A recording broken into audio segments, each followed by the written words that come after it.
కేటీఆర్ తన స్నేహితుడి నుంచి తీసుకున్నానని చెప్తున్న ఫామ్ హౌస్ లీజుకి తీసుకున్నా అంటే అది కేటీఆర్దే ఫ్రెండ్ పేరు చెప్తున్నాడు అన్నటువంటిది రేవంత్కు ఉన్నటువంటి క్లియర్ ఫీలింగ్.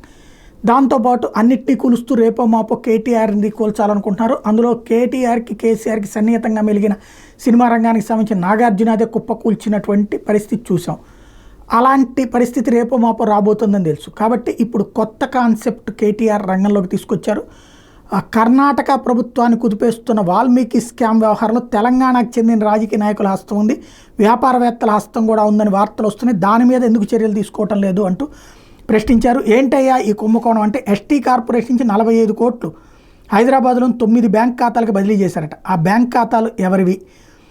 V6 పేరుతో ఉన్నటువంటి బిజినెస్ మీద ఆరోపణలని దాని యజమాని ఎవరు? వాళ్ళకి 4.5 కోట్లు బదిలీ చేశారా? వాల్మీకి స్కామ్కి సంబంధించి హైదరాబాద్లో సిట్, సిఐడి, ఈడీలు దాడులు నిర్వహించిన తర్వాత కూడా ఈ వార్తలు తెలంగాణ మీడియాలో ఎందుకు రాలేదు? ఈ వార్తలను కవర్ చేయకుండా అడ్డుకుంది ఎవరు? లోక్సభ ఎన్నికల సమయంలో కొన్ని బార్లు, బంగారు దుకాణాల నుంచి భారీగా నగదు విత్డ్రా చేశారు. వాటిని ఎవరు నడుపుతున్నారు?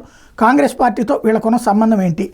వాల్మీకి స్కామ్లో 90 కోట్ల అవినీతి జరిగిందని స్వయంగా కర్ణాటక ముఖ్యమంత్రి సిద్ధరామయ్య అసెంబ్లీలో అంగీకరించారు.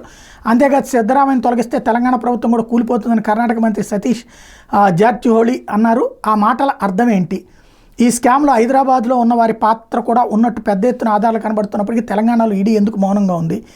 ఇక్కడి కాంగ్రెస్ని ఎవరు కాపాడుతున్న అదృశ్య శక్తి ఎవరు? ఈ ప్రశ్నలకు సమాధానం ఉన్నాయా? ఉంటే చెప్పండి అని డిమాండ్ చేస్తున్నారు.